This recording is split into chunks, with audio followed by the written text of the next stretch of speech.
지난 주일에 봄비가 살살 와서 그래도 감사하게도 그래도 신년 착공 예배는 잘 마쳤습니다. 하나님께 감사드리고 오신 분들 비 맞으면서 참석해 주셔서 감사하고 하나님이 다 갚으실 거예요. 그 하나하나 다 보시고 갚으실 겁니다. 오늘 말씀은 지난 수요일 새벽에 읽었던 말씀인데요. 바울이 참 고생 돌에 맞아가면서 그러면서 끝까지 복음을 전하는 말씀인데 왜 바울은 그 지경이 되면서까지도 복음을 전할까? 왜 영혼 구원을 그토록 목숨을 다해 생명을 다해서 전할까? 우리는 참 이 모양 이 꼴로 사는데 우리는 나 하나 구원받는 것도 그것도 하나 그냥 낑낑낑 고생하면서 사는데 왜 이 초대교회 교인들 베드로뿐만 아니라 특히 바울 같은 경우 왜 이토록 고생 죽을 지경이 되면서까지도 한 영혼의 구원을 위해서 이토록 애를 쓸까? 신약 성경의 처음이 마태복음 1장이잖아요. 마태복음 1장에는 아브라함으로부터 해서 예수님에 이르는 족보가 16절까지 쫙 나와요.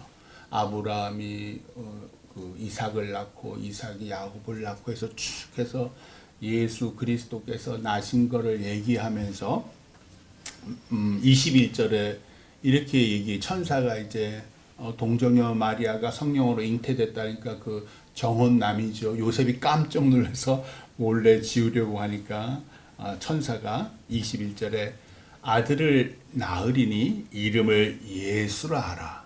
이는 자기 백성을 그들의 죄에서 구원할 자임이니라 라고 말씀을 하세요. 그러니까 예수라는 그 여호수아예요. 여호와예요. 여호와는 구원이시다. 예수님은 백성들을 죄에서 구원하시려고 이 땅에 태어나셨다가 마태복음의 처음이에요. 신약성경의 처음에 그렇게 터뜨리고 시작을 해요. 그리고 그 다음 복음인 마가죠. 마가복음 1장 4절에서는 세례 요한이 먼저 등장을 하는데 세례 요한이 광야에 이르러서 뭐라 그러냐면 회개하라 천국이 가까이 왔느니라 라고 하면서 죄 사함을 받게 하는 회개의 세례를 전파했다. 그러니까 지금 계속 신약성경의 주된 주제는 뭐냐면요. 예수님의 오심, 세례 요한도 마찬가지고 바울도 마찬가지고 죄를 사하는 것. 그것이 가장 중요한 화두라는 거예요. 가장 중요한 화두이기 때문에 세례 요한이 물로 세례를 베푸면서 죄의 사함을 받으라라고 했던 거예요. 그러면서 그 세례 요한이 뭐라 그러냐면 나는 물로 세례를 베풀거니와 그는 예수님이죠. 너희에게 성령으로 세례를 베풀리라. 즉 나는 물로 형식적으로 상징적으로 너희의 죄를 씻어주는 물 세례를 베풀지만 예수께서는 성령으로 너희 죄의 본질 영혼의 죄악을 깨끗이 씻으시리라 라는 얘기를 하고 자신의 제자들에게 저 멀리서 오는 예수님을 보고 뭐라 그러냐면 보라 세상 죄를 지고 가는 하나님의 어린 양이로다. 아주 깊은 뜻이 있죠. 어린 양 우리 알아요. 6월절 아까 우리 준비 찬양했잖아요. 6월절 그 피를 바르실 우리 죄를 속해 주시기 위해 6월절 그 피를 바르실 어린 양이로다. 인간은 이 세상을 살면서 죄라는 깊은 물에 빠져서 허우적됩니다. 자기 스스로의 힘으로 이 죄에서 빠져나올 수 있다라면 아마도 그 죄 문제가 심각하지 않을 거예요. 저도 한때 이 죄에서 어떻게든지 벗어나려고 참 몸부림을 써봤는데 아니더라고요.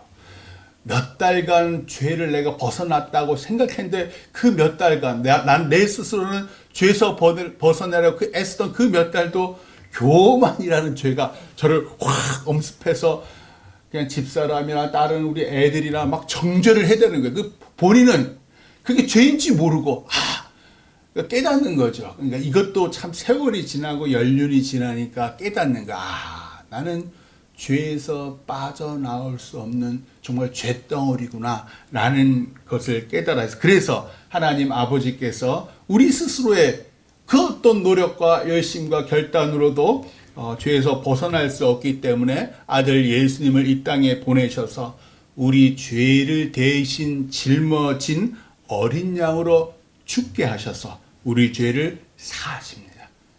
그것을 믿는 사람, 그것을 영접하는 사람은 거룩한 하나님의 나라에 들어갈 자격을 얻는데 이것이 구원입니다.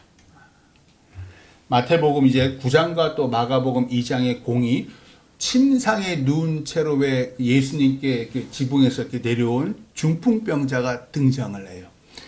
중풍병자가 내려오는 때 그 지인들의 믿음을 보시고 예수님께서 중풍병자에게 뭐라 그랬냐면 작은 자여 내 죄 사함을 받았느니라. 내 죄 사함을 받았느니라. 그러니까 그 가운데 있던 서기관들이 마음속으로 생각하면 신성모독이다. 오직 하나님만 죄를 사하실 수 있는데 저자가 감히 중풍병자의 죄를 사하게 한다는 말을 했다니, 이 마음을 아시고 예수님께서 이렇게 말씀하세요. 인자가 세상에서 죄를 사하는 권세가 있는 줄을 너희로 알게 하려 함이라. 그러고 난 다음에 중풍병자에게 일어나 네 침상을 가지고 집으로 가라 라고 하시니 그가 일어나 침상을 가지고 나가자 사람들이 모두 놀라 하나님께 영광을 돌리더라. 하나님께 영광을 왜 돌렸을까요? 그 죄가 사함받았기 때문에? 아닙니다. 잘 보세요. 작은 자여 내 죄 사함을 받았느니라 할 때 중풍병자는 어떤 상태예요? 누워 있었어요. 죄 사함을 받는 건 눈에 안 보여요. 그런데 일어나 네 침상을 들고 걸어 나가라 그랬더니 그 침상에 누워있던 병자가 벌떡 일어나서 그 무거운 침상, 매트리스에 오늘 매트리스를 들고 나갑니다. 와! 예수님께서 중풍병자에게 정작 주고 싶으셨던 것은 죄 사함이었어요. 인간의 근본적인 죄 문제를 해결해 주시려고 했어요. 사실 중풍병이 나았다고. 근데 사람들은 놀란 건 뭐예요? 중풍병자가 일어나서 침상을 들고 나가니까 거기 와 놀라는 거예요. 중풍병이 나았다고 다른 병 안 걸립니까? 그 사람 안 죽습니까? 죽습니다. 다른 병 걸립니다. 근데 사람들은 눈에 보는 것에 와 하고 하나님께 영광을 돌리는 거예요. 우리도 마찬가지예요. 죄 사함? 그건 뭐 보지도 않고 죄를 사하셨다는데 늘 나는 매일 죄를 짓고 반복해서 짓고, 죽음의 권세, 이 죄악의 권세, 이 권세를 이끄는 것은요 내 결단에 있지 않다는 거예요. 하나님이 베푸시는 그 죄 사함에 있다는 거예요. 참 나는 오늘도 노력하고 내일도 노력하는데 이 죄에서 벗어날 길이 없는데 그 죄악에서 벗어날 유일한 길은 예수 그리스도의 보혈의 은혜다. 그것이 신약성경 내내 흐르는 주제예요. 중풍병자를 치유하신 후에 어떤 장면이 나오냐면 세관에 있던 마태 또는 레위라고 불리는 자를 나를 따르라 하고 부르셔요. 그러니까 마태가 너무 감사해서 자기 집에 초대를 해서 예수님과 제자들과 함께 식사를 하는데 마태 혼자 갔겠습니까? 주변에 있던 세리들도 다 같이 가고 세리만 가겠습니다. 이 사람 당시에 그 구박받던 죄인들 창녀도 있을 테고요. 온갖 사람들이 같이 식사를 하는 걸 보고 또 바리새파 서기관들이 예수께서 제자들에게 너희 선생은 왜 제자들과 함께 식사를 하냐라고 얘기할 때에 예수께서 이 글을 들으시고 이렇게 말씀하세요. 건강한 자에게는 의사가 쓸데없고 병든 자에게라야 쓸데있느니라. 나는 의인을 부르러 온 것이 아니라 죄인을 부르러 왔노라. 자기가 죄인인 줄 아는 거 하나님의 선물입니다. 안 믿는 여러분 직장 동료나 이웃에게 물어보세요. 너 죄인이래? 발끈합니다. 우리도 사실 교회에 와서나 죄인이라고 생각하지 딱 문 밖에 나가는 순간 우리도 죄인이라 생각하지 않잖아요. 참 자기가 죄인인 줄 알아야지 예배 드릴 때 예수 그리스도의 보혈의 은혜가 가슴에 막 감격이 일어나요. 근데 오늘 예배 오셨을 때도 아까 우리 저 회개 기도할 때도 가만히 아무 생각 없어요. 그냥 가만히 계셔. 목사가 무슨 고백을 하나 그런 거 신경 쓰시고 왜? 죄인이라는 생각이 안 드는 거예요. 너는 죄인이야. 나는 죄인이 아니야. 그러니까 예수 그리스도의 보혈의 은혜 아마요. 말씀의 감격이 사라졌어요. 참 신기하죠. 왜 그런 줄 아십니까? 예수님께서는 의인을 구원하러 오시지 않고 죄인을 구원하러 오셨기 때문에 그래요. 그 자기가 죄인인 사람은 그 구원의 은혜에 감격을 합니다. 아니하다 이제 사도행전이 우리가 쭉 계속 하고 새벽 예배 지금 쭉 하고 있잖아요. 사도행전 이제 2장 3장에 들어가면은 베드로가 오순절 성령을 체험하고 난 다음에 뭐 감격해서 막 사람들에게 막 설교하는 장면이 또 성전 미문 3장에는 성전 미문의 안진뱅이를 일으킨 사건이 쫙 나오잖아요. 근데 그 설교의 핵심은 뭐냐면요. 2장 38절에 이렇게 나와요. 베드로가 이르되 너희가 회개하여 각각 예수 그리스도의 이름으로 세례를 받고 죄 사함을 받으라. 그리하면 성령의 선물을 받으리니고요. 사도행전 3장 19절도 마찬가지예요. 그러므로 너희가 회개하고 돌이켜 너희 죄 없이함을 받으라. 이같이 하면 새롭게 되는 날이 주 앞으로부터 이를 것이요. 즉 계속 예수님으로부터 해서 세례 요한과 이 사도들이 하는 얘기는 너 죄를 알고 회개하고 돌이켜 죄 사함을 받아 새로운 삶을 살아라. 이것이 구원의 삶이다라는 얘기를 끊임없이 하는 거예요. 오늘 말씀 이제 바울과 바나바가 1차 전도 여행을 마무리하는 말씀이에요. 그리고 다시 수리아 안디옥, 그 안디옥 교회는 수리아 지역이 오늘날 시리아예요. 시리아 지역에 있던 안디옥 교회로 이제 돌아가는데 1차 전도 여행 중 가장 핵심 지역은 비시디아 안디옥, 오늘날 터키에 있던 비시디아 안디옥이었어요. 이게 안식일에 유대 교회당에서 바울이 선지자들이 예언한 이스라엘 구주가 바로 너희가 죽이고 다시 살아나신 예수 그리스도라라고 얘기하고 사도행전 13장 우리 찾아봐요. 오늘 말씀 앞에 있는 사도행전 13장 38절 39절 사도행전 13장 38절 39절 같이 읽어요. 시작. 그러므로 형제들아 너희가 알 것은 이 사람을 힘입어 죄 사함을 너희에게 전하는 이것이며 또 모세의 율법으로 너희가 의롭다 하심을 얻지 못하던 모든 일에도 이 사람을 힘입어 믿는 자마다 의롭다 하심을 얻는 이것이라. 아멘.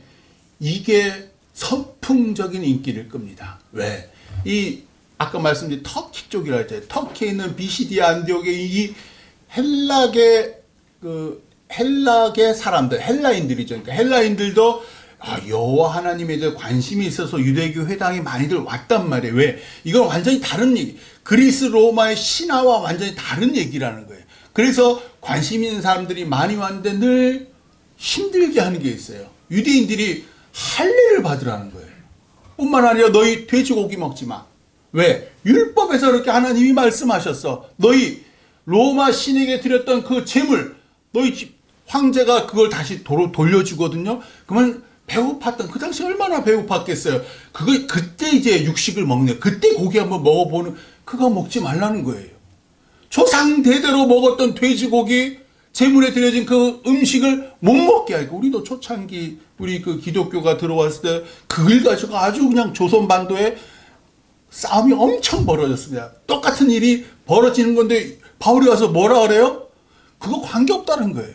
예수 그리스도, 죄 사함을 얻게 하는 그 예수 그리스도를 믿으면 너희들이 구원을 받는다라는 복음을 전하는 거예요. 그러니까 헬라인들이 다 예수님을 믿으니까 큰일 난 거죠. 유대인들이 이제 큰일 난 거예요. 그래서 이 비시디아 안디옥에서 그 유대교 회당에 왔던 귀부인들, 헬라계 귀부인들과 그 유력한 그 고관들인 그 남편들의 힘을 써서 바나바와 바울을 쫓아냅니다. 박해하고 쫓아냅니다.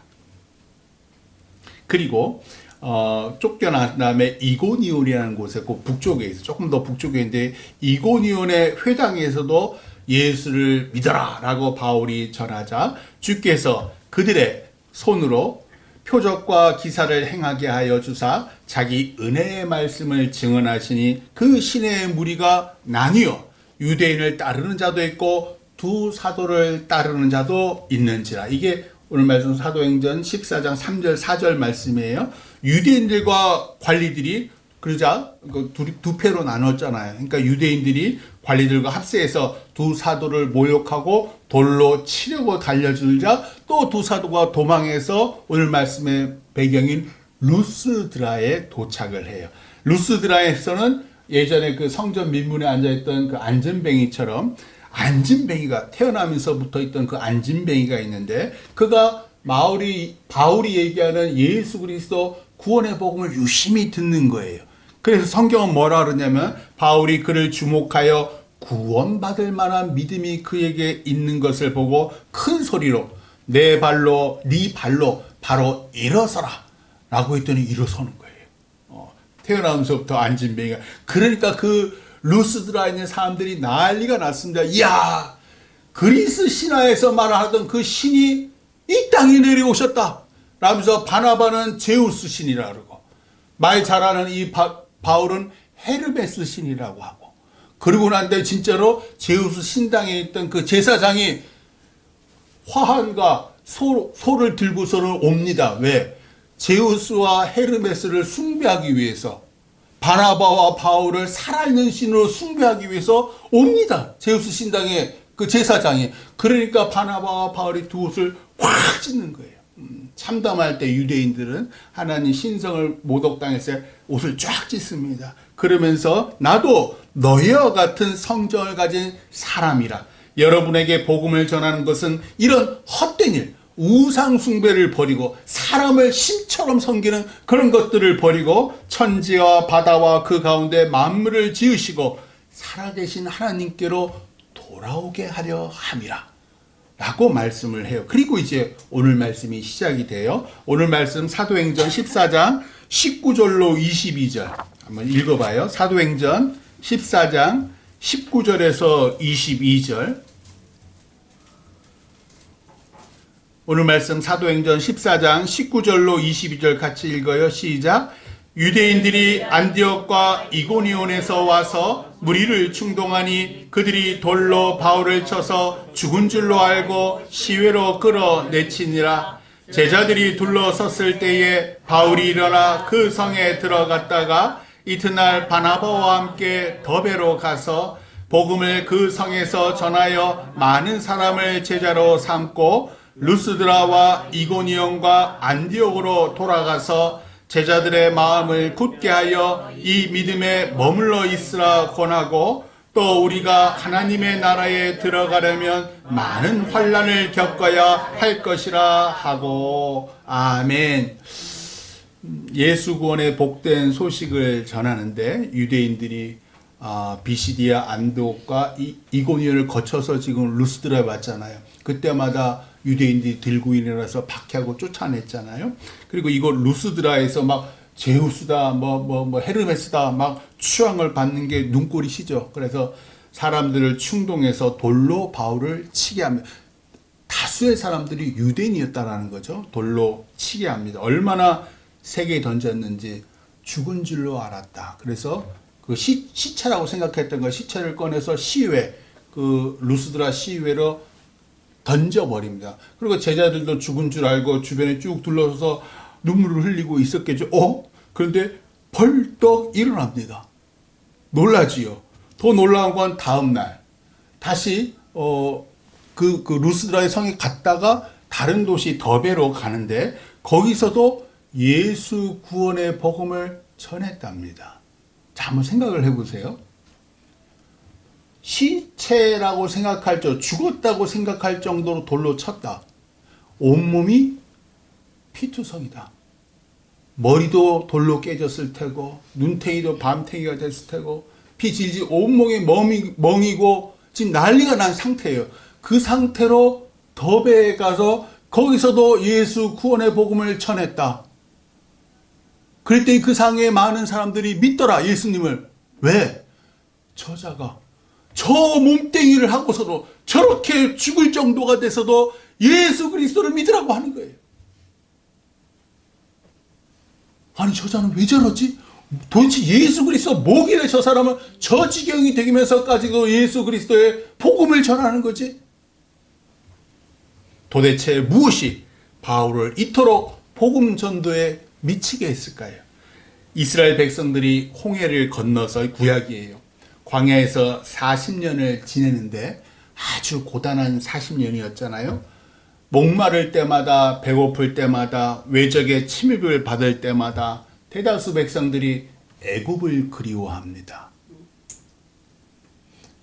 애굽에서 평안히 주인이 던져준 고기를 먹던 거를, 애굽의 집에 그 평안했던, 비록 노예였지만 평안한 삶을 그리워합니다.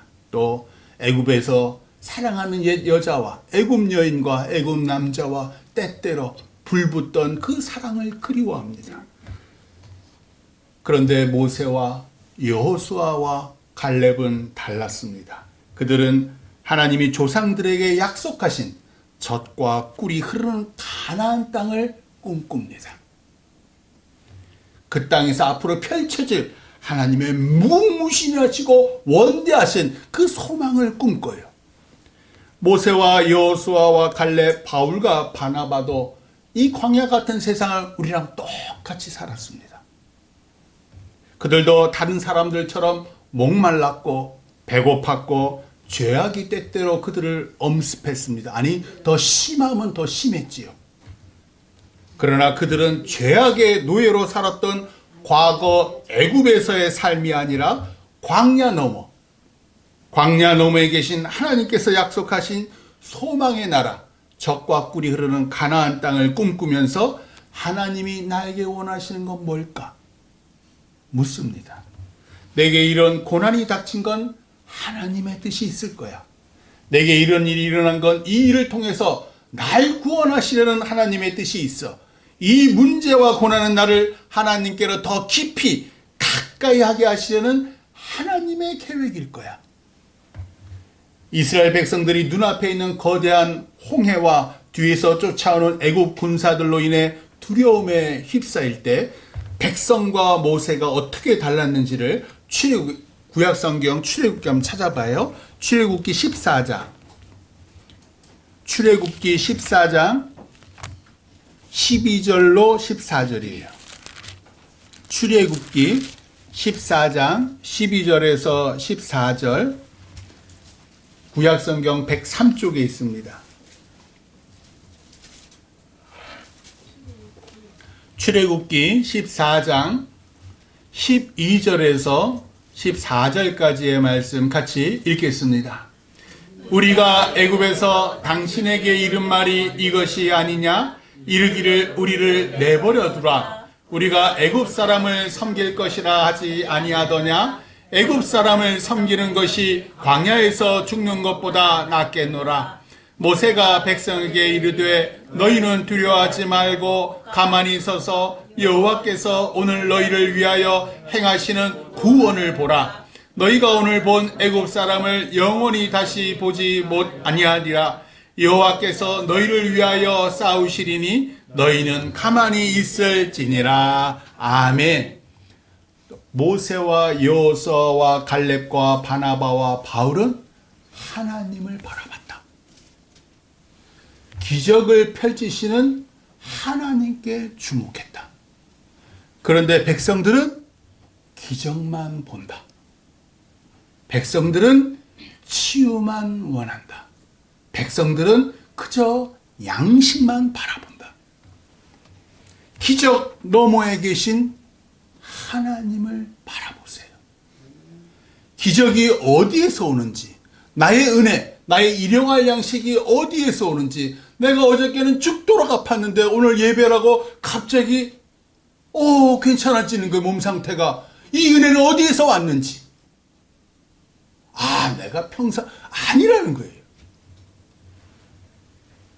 도대체 이 기적은 무엇을 위해 내게 임했는지, 하나님이 나에게 원하시는 건 뭔지 하나님께서 구원받은 우리에게 말씀하세요. 내가 너를 통해 내 일을 세상에 펼치고 싶다. 너 혼자 천국 가는 그런 이기적인 삶이 아니라 너를 통해 타락한 영혼, 지친 영혼, 외로운 영혼이 예수를 만나 내 아들 예수를 통해 펼치고자 했던 나 하나님의 꿈을 구원받은 너와 그들을 통해 이 땅에 펼치기를 원한다. 그래서 바울을 구원했고 너를 구원했다. 너를 구원하기까지 얼마나 많은 눈물의 기도와 희생과 죽음이 있었는지 아느냐? 우리 200년 전 이 땅에 처음 기독교가 왔을 때 수많은 사람이 죽어나갔습니다. 기후박해, 신유박해 다 기독교인들이 다 죽어나간 거예요.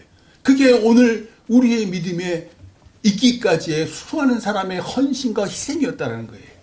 기독교 방송에서 잘 아시는 개그우먼 조혜련이가 나와서 교회 어떤 사모님을 만났는데 개그맨 박명수의 숙모래요. 그러면서 혜련 씨 우리 명수를 위해 기도해 주세요 그러더래요.